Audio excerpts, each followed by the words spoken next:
नमस्कार। हमारे YouTube channel famous stories of the world में आपका स्वागत है।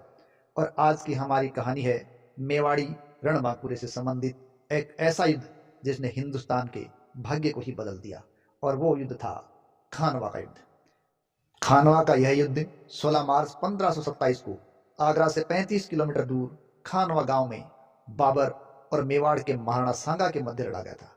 पानीपत के युद्ध के बाद बाबर द्वारा लड़ा गया यह दूसरा बड़ा युद्ध था जो हिंदुस्तान के भाग्य का विधाता बाबर को बनाने वाला था।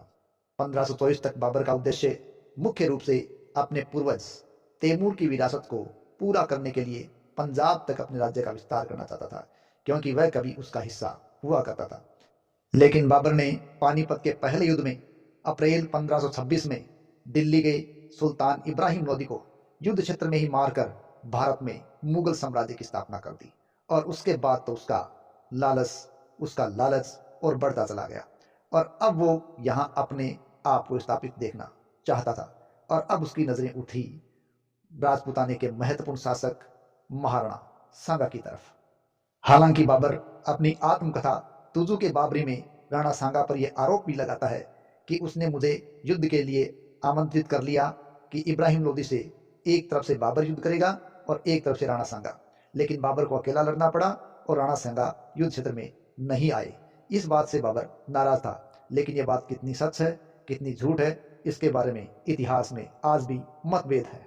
क्योंकि राणा सांगा पहले ही इब्राहिम लोदी को 2 बार हरा चुका था, तो उसे तीसरी बार हराने के लिए उसे विदेशी ताकत की आवश्यकता क्यों पड़ी, ये समझ से परे है। इस विदेशी शासक से लोहा लेने के लिए मेवाड़ के महाराणा सांगा ने भी एक बड़ा गठबंधन तैयार किया। इस गठबंधन में उसने पाती पेरवन परंपरा का सहारा लिया। इस परंपरा के तहत उसने आसपास की सभी रियासतों को, रजवाड़ों को एक विदेशी ताकत से लोहा लेने के लिए एकजुट होने के लिए आमंत्रित किया था। और बहुत से लोगों ने इस गठबंधन का साथ दिया और वो एक झंडे यानी राणा सांगा के अधीन रहकर विदेशी ताकत के साथ अपने आप अपनी मर्जी से अपना सब कुछ न्यौछावर करने के लिए लड़े थे, केवल और केवल राणा सांगा के एक निमंत्रण पर। बाबर के सेना को भी यह पता लग चुका था कि राणा सांगा से लोहा लेना आसान नहीं है, क्योंकि बाबर की एक सेना फरवरी 1527 में राणा सांगा के सेना द्वारा बयाना के अंदर हार चुकी थी, तीतर बितर हो चुकी थी। इस कारण बाबर की सेना में राणा सांगा की सेना का एक खौफ पैदा हो गया और वो किसी भी कंडीशन में राणा सांगा से लड़ने के खिलाफ थे, या वो बाबर के नेतृत्व में युद्ध करना नहीं चाहते थे। अब बाबर को अपने लोगों को तैयार करने के लिए अपनी नीति और रणनीति दोनों ही बदलाव करना पड़ा था। इसी समय काबुल से आए हुए एक ज्योतिष ने भी राणा सांगा की जीत की जब भविष्यवाणी कर दी, तो बाबर के सैनिकों में और भी ज्यादा भय पैदा हो गया था। बाबर ने अपने सैनिकों का अब मनोबल बढ़ाने के लिए बहुत प्रयास किए। उसने अपने हिंदुओं के खिलाफ लड़ाई को धार्मिक रंग दे दिया और अपने इस युद्ध को उसने जिहाद का नारा दिया। बाबर ने शराब की भावी खपत को त्यागने के लिए आगे कदम बढ़ाए, अपने पीने के सारे कप तोड़ दिए, शराब की सभी दुकानों को जमीन पर उतार कर पटक दिया और ये प्रतिज्ञा की कि वो अब शराब हाथ भी नहीं लगाएगा। साथ ही साथ अपने सैनिकों से कहा कि यदि आप जीते तो आप पर तमगा नामक कर हटा दिया जाएगा और आप जीते तो आपको जन्नत नसीब होगी और हिंदुस्तान की सल्तनत नसीब होगी।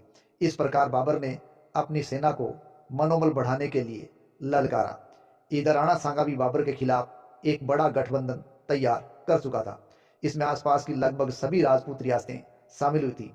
मारवाड़ के राव राठौड़ गांगा थे, उन्होंने अपने पुत्र मालदेव राठौड़ के नेतृत्व में एक दल भेजी थी। साथ ही साथ चंदेरी के मेदिनी राय भी इस गठबंधन में शामिल था। इसके अलावा सिकंदर लोदी के छोटे बेटे महमूद लोदी, जिन्हें अफगानों ने अपना नया सुल्तान घोषित कर दिया था, वो भी राणा सांगा के साथ था। खानजादा हसन खान मेवाती भी अपने एक टुकड़े के साथ राणा सांगा के साथ थे। इस प्रकार राणा सांगा का साथ देने के लिए बहुत बड़ा गठबंधन तैयार हो चुका था। राणा सांगा बाबर को उखाड़ फेंकना चाहते थे, क्योंकि वह उन्हें एक विदेशी शासक मानते थे और ऐसा करने से दिल्ली और आगरा के क्षेत्रों तक राणा सांगा अपना अधिकार भी कर सकते थे। इस प्रकार खानवा के युद्ध की पृष्ठभूमि तैयार हो रही थी। बाबर ने एक मजबूत रणनीति का सहारा लिया। उसने पानीपत की तरह ही लोहे की जंजीरों से जकड़े तेज गाड़ियां खड़ी कर दी और गाड़ियों के मोर्चे बचाए। उस मोर्चों के बीच बीच में जो अंतराल रखा और अंतरालों पीछे घुड़सवारों के लिए जगह छोड़ दी और लाइनें लंबी बना दी। रस्सियों से पहिएदार लकड़ी के तिपाहियों को जोड़ दिया गया। साथ ही साथ जगह जगह टांके खोदकर सुरक्षा भी प्रदान की गई। गाड़ियों के पीछे बाज, मोर्टार आदि रखे हुए थे जहां से आग लगाई जा सकती थी। और भारी तुर्क घुड़सवार सेना उनके पीछे खड़ी थी।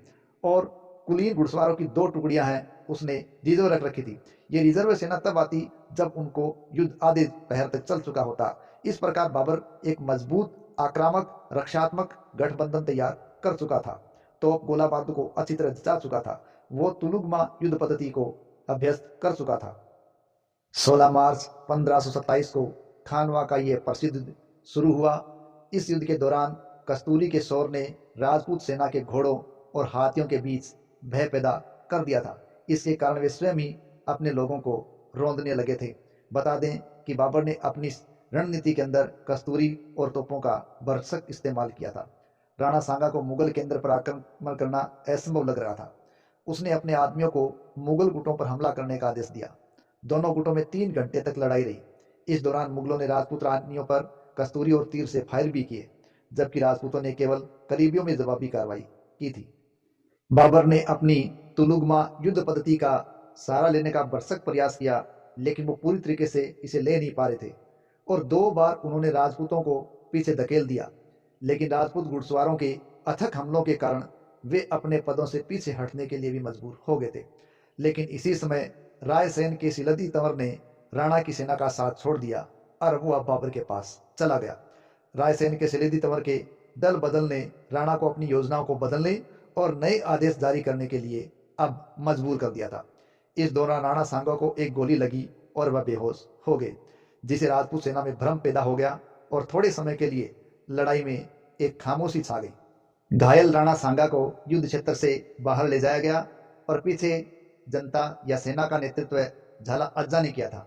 और राणा का नेतृत्व करने वाले झाला अज्जा ने जब तक मुगलों का सामना किया तब तक अपने प्राणों को न्यौछावर नहीं कर दिया गया।